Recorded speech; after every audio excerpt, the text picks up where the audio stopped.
ఈరోజు మనం చదువుతున్న లేఖన భాగంలో నుండి యేసు ప్రభువు పునరుద్ధానుడై తిరిగి లేచిన తరువాత తన శిష్యులను పిలిచి శిష్యుల దగ్గరకు వచ్చి పరలోకమందును భూమి మీదను మాకు సర్వ అధికారం ఉంది, ఇంకెవరికి లేదు. తిరిగి అధికారాన్ని నేను మీకు అప్పగిస్తున్నా. ఈరోజు 6 అప్పగిస్తున్నాడు దేవుడు. హల్లెలూయా. దేవుని నామానికి మహిమ కలుగును గాక.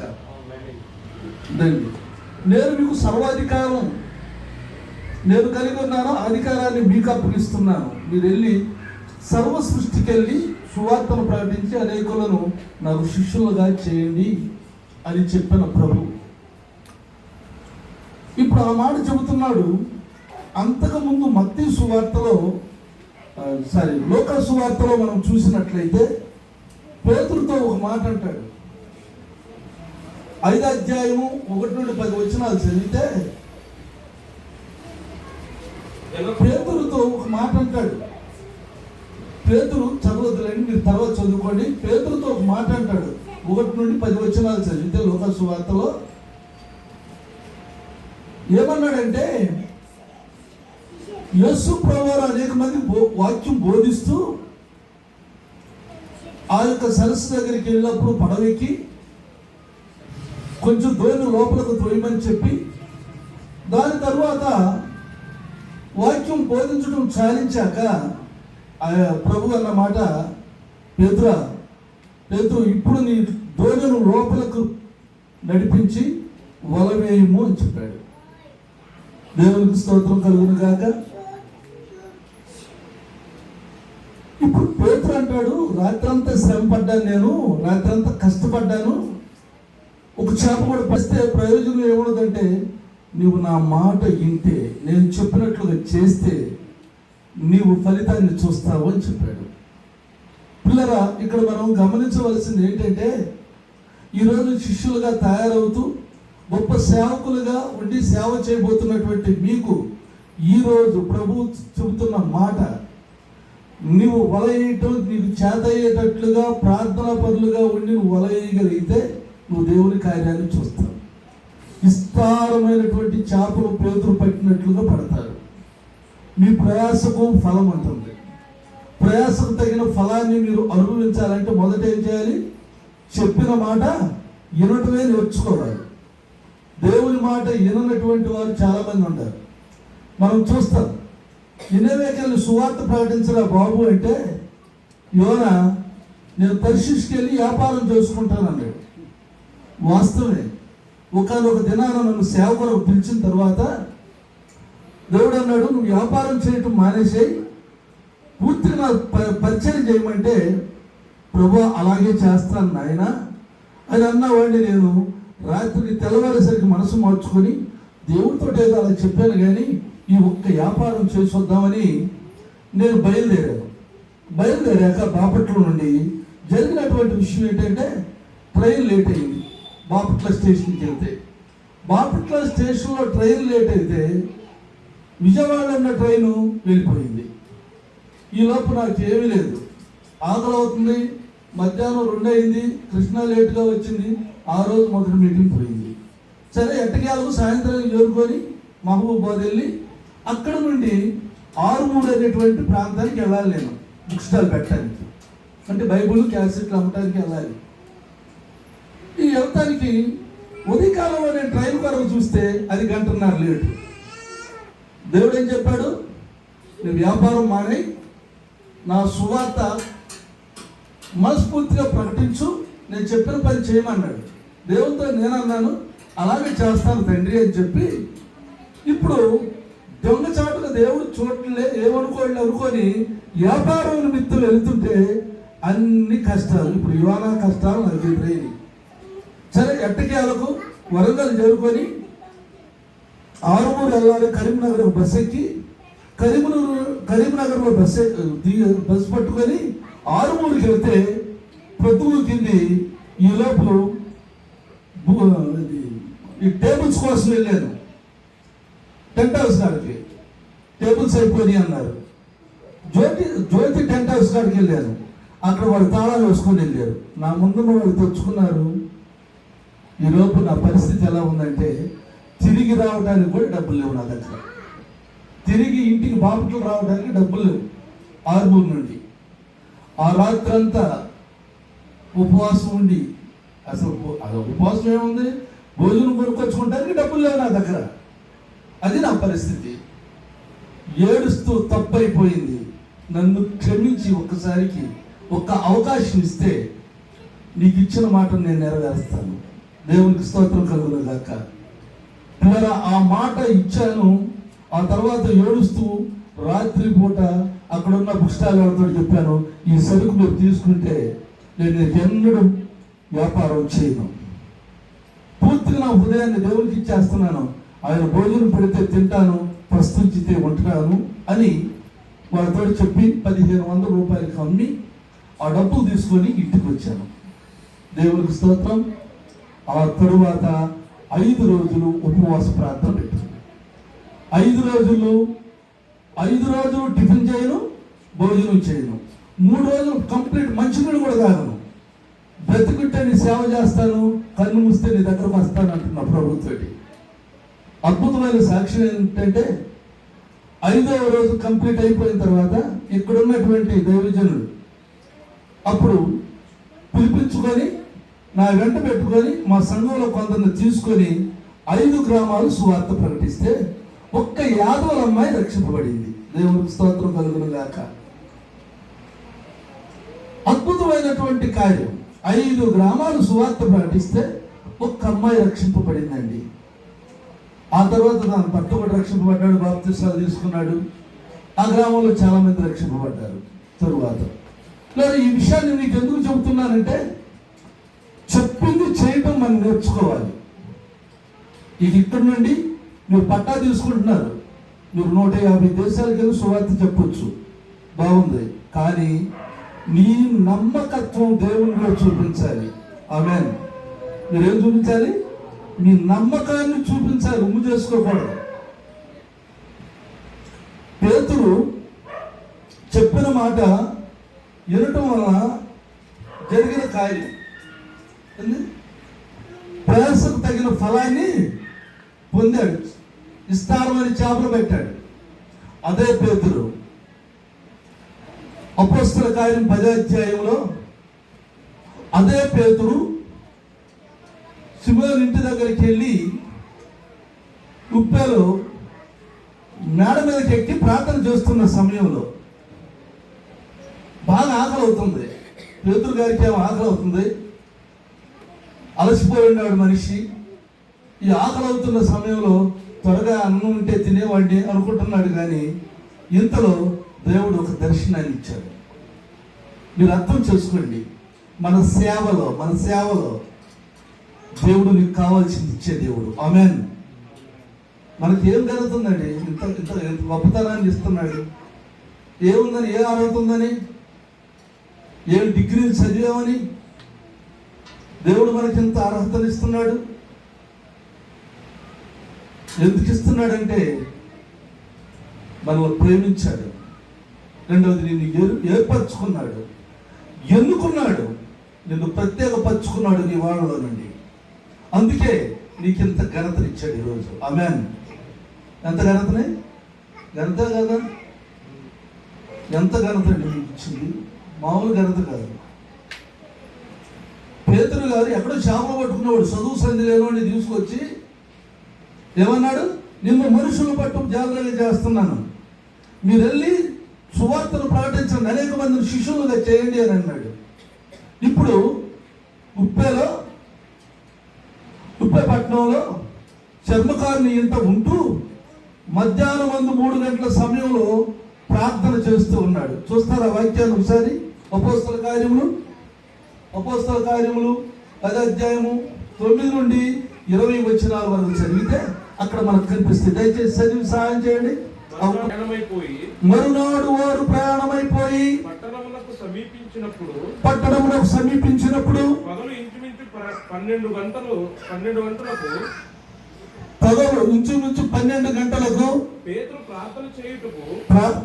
ప్రార్థన చేయుటకు మిద్దె మీదకి ఎక్కెను. అతడు మిక్కిలి ఆకలి కొనగా భోజనము చేయగోరెను. ఇంటి వారు సిద్ధము చేయుచు ఉండగా అతడు ఆత్మవశుడై ఆకాశము తెరువబట్టయు 4 చెంగులు పట్టి దింపబడిన పెద్ద దుప్పటి వంటి ఒక విధమైన పాత్ర భూమి మీదకి దిగువచ్చుట చూసెను. అందులో భూమి యందు ఇక చెబుతా నేనండి, చదవద్దు. భూమి యందు చతుష్పద జంతువులన్నీ దానిలో నుండి, నేల పాకే పురుగులు, ఆకాశ పక్షులు, సమస్తం దానిలో ఉండి, పాములు, తేళ్లు, కప్పలు, నల్లులు, బల్లులు, పిల్లులు, ఎలుకలు అన్ని కూడా దానిలో ఉన్నాయి. ఇప్పుడు అంటాడు దేవుడు, వీటిని చంపుకొని నువ్వు తినాలంటాడు. పేతురు అంటాడు, ఇలాంటివి నేను ఎప్పుడు తినలేదు, శివుని చంపుకొని తినండి అన్నాం అనుకో, చెప్పుకొని తినండి అన్నారంటూ తింటారండి. కొందరు ఉసిళ్ళు తినేవాళ్ళు ఉన్నారు, కానీ బాగా టేస్ట్ ఉంటాయి. కానీ ఉసిళ్ళు తెలుసు కదా, ఆ లైట్ ఎదురు పుట్లో ఉంచి బయటకు వస్తే లైట్ ఎదురుకు వస్తే ఈ రెక్కలన్నీ ఊడిపోయిన తర్వాత అవి కుప్పలు పడి ఉంటే ఎత్తుకొచ్చుకొని చాట్లో వేసి చెరుక్కొని ఆ పొట్ట అంతా తీసేసిన తర్వాత వాటిని వేయించుకొని తింటే నెయ్యి తిన్నట్లుగా అనిపిస్తూ ఉండేది. స్తోత్రం. పాస్టర్ గారు పురుగులు కూడా తింటామని వాళ్ళు వచ్చింది. సరే, అవి బాగుంటాయి కనుక చెబుతున్నాను. లేదా ఇప్పుడు వీటిని తినమంటారు పేతురుతో. ప్రభు తినమంటే నాకు ఇష్టం లేదు, అవి అన్నాడు, నేను తినలేదు అంటాడు. అయితే అలాగ ముమ్మారు చెప్పిన తర్వాత మరలా దుప్పటి ఆకాశంలోకి ఎత్తబడింది. ఈలోపు అక్కడికి మనుషులు వచ్చారు. చూసారా, మనుషులు ఆ ఇంటి దగ్గరకు వచ్చినప్పుడు పేతురుతో దేవుడు మాట్లాడుతున్నాడు. ఆత్మ ఉన్న దేవుడు, నీ కొరకు మనుషులు వచ్చారు, నువ్వు కిందకి దిగలేను. ఈరోజు మనం అనుభవంలోకి వెళ్ళాలి. సేవకులారా, ఏ అనుభవంలోకి వెళ్ళాలి? ఈ అనుభవం కావాలి. ఇది నేర్చుకుంటే, ఈ అనుభవం కానీ నీకు వస్తే భూమిని నువ్వు తల్ల క్రిందులు చేసేస్తావు. ఆమేన్. మీరేం చేస్తారు? భూమిని తల్ల క్రిందులు చేస్తారు. మీలాంటి వారు సామాన్యులు మీ ముందు నిలబడలేరు. దేవుని బిడ్డలారా, నా సాక్ష్యం చెబుతాను. మరలా ఒకరోజు నాకు ఇంట్లో కేజీ బియ్యం కూడా లేదు. నేను దేవునితో ఒప్పందం అయ్యాను. నేను ఎవరి దగ్గరికి వెళ్ళి, నా ఇంటి ప్రక్కన వాళ్ళ దగ్గరికి వెళ్ళి కేజీ బియ్యం అంటే ఇస్తారు. అఫ్కోర్స్ దాని గురించి కాదు, కానీ నేను అడగకూడదు వాళ్ళని నేను అడిగితే వారు నన్ను ప్రశ్నిస్తారు. పాస్టర్ గారు, సేవ నీ ఊళ్ళో సేవ చేస్తున్నావు, నీ దేవుడు కేజీ బియ్యం ఇవ్వలేడు అన్నాడు అనుకో, పొగరబోతుడు ఎవడన్నా. నాకు ఎలా అనిపించింది? ఎందుకు బ్రతుకుతున్నానా, చనిపోతే పోయేది కదా అనిపించింది. ఆ మాట వాళ్ళతో ఎందుకు అనిపించుకోవాలని నేను దేవుణ్ణి అడగదామని కూర్చున్నా. ఉదయం తల స్నానం చేసి, అది బుధవారం రోజు ఉదయం తల స్నానం చేసి మోకాళ్ళు వేసాను. 4 కిలో బియ్యం ఇస్తే నీ సువార్త ప్రకటిస్తా. ఏం చేయమన్నాడు యేసు ప్రభు? ఏం చేయమని చెప్పాడు? చెప్పాలి, మీరు చెప్పాలి. ఇప్పుడు ఏం చదివించాను, చెప్పాలి మీరు. సర్వజనులకు సువార్త చెప్పి శిష్యులుగా చేయమన్నాడు కదా. ఇప్పుడు నేనేమంటానంటే, నువ్వు 1 కిలో బియ్యం ఇస్తే నేనే నీ పని చేస్తా. ఏ పని? సువార్త పని. నువ్వు 1 కిలో బియ్యం ఇవ్వాలి. ఉదయం 10 అయిపోయింది, ఎవరు తెచ్చి కిలో బియ్యం ఇవ్వలేదు. మధ్యాహ్నం 2 అయింది, ఎవరు కిలో బియ్యం ఇవ్వలేదు. సాయంత్రం 4 అయింది, నేను చర్చిలో కూర్చొని ఉన్నాను, ఎవరు కిలో బియ్యం ఇవ్వలేదు. రాత్రి 10 అయింది, ఇంకెవరు నిద్రపోయిన వాళ్ళు వస్తారా? వీళ్ళకి ఎవరు రారు. నైట్ 12 అయింది, అలా గడియారం అంతా చూసుకుంటున్నాను. ఇలాగా నాలాంటి వాడు ఎందుకు ప్రభా నీ సేవకు? నేను అవసరం లేదు. విద్యావంతులు, జ్ఞానవంతులు, అందగాళ్ళు, తెలివైన వాళ్ళు, ఆస్తిపరులు చాలా మంది ఉన్నారు, వాళ్ళు ఎన్నుకో నేను నీ దగ్గరకు వస్తానని ఏడుస్తున్నాను. ఆ సమయంలో నైట్ 2 అయిపోయింది. కరెక్ట్గా తెల్లవారుజామున 4 గంటలకు ఒక తల్లి లోదరన్ సంఘానికి వెళ్ళిందట. ఆమెతో దేవుడు మాట్లాడాడు. ఏరే ఊరిలో 4 గంటలకు ఆమెతో మాట్లాడితే తెల్లవారుజామున 4 గంటలకు 9 కేజీల రైస్ తీసుకొని చర్చి దగ్గరకు వచ్చి చర్చి తలుపు పడుతుంది. దేవునికి స్తోత్రం. అందరూ ఒకసారి చప్పట్లు కొట్టి దేవునికి స్తుతిద్దాం. ఎంత గొప్ప కార్యం అండి.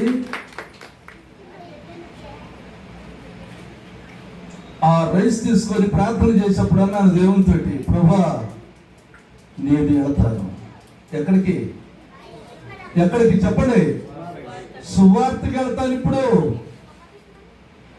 ఏ ప్రాంతానికైనా వెళ్తాను, ఏ స్థలానికైనా వెళ్ళి చెబుతాను, నిన్ను గురించి ప్రకటిస్తాను, నా తల్లిని బ్రతికించిన దేవుడు అని. ఇది నా ప్రియమైనటువంటి సహోదరులారా, ఈరోజు గ్రాడ్యుయేషన్ పొందుతున్నటువంటి మీరు ఆత్మపరులై ఉండండి. పేతురు యేసయ్య మాట విన్నాడు, వల వేశాడు, విస్తారమైన చేపలు పెట్టాడు. ఇక్కడ దర్శనాన్ని చూశాడు. అవి నిషిద్ధమైన నేను తినడానికి నేను ఇష్టపడలేదు అంటున్నాడు. చివరికి ప్రభు మాట్లాడి, ఇదిగో నువ్వు త్వరగా కిందకు దిగేళ్ళు, నీ కొరకు మనుషులు వచ్చారు కొర్నేలి ఇంటి దగ్గర నుండి, ఆ మనుషులతో కూడా నువ్వు వెళ్ళాలి అని చెప్పాడు. చెప్పిన మాట ప్రకారంగా దిగి వచ్చాడు. ఆ మనుషులతో కలిసి వెళితే 3,000 మంది రక్షణ పొందారు. అందరూ చెప్పట్లు కొట్టి దేవుని స్తుతిద్దాం. ఎంత గొప్ప కార్యం. ఈరోజు గ్రాడ్యుయేషన్ పొందుతున్నటువంటి మీ జీవితాల్లో మీ ద్వారా దేవుడు అట్టి కార్యాలు జరిగించును గాక. ఈరోజు గ్రాడ్యుయేషన్ పొందుతున్నటువంటి మీ ద్వారా దేవుడు గొప్ప గొప్ప కార్యాలు మీరు పరిచర్య చేస్తున్నటువంటి ప్రాంతంలో ప్రభు కార్యాలు జరిగించును గాక.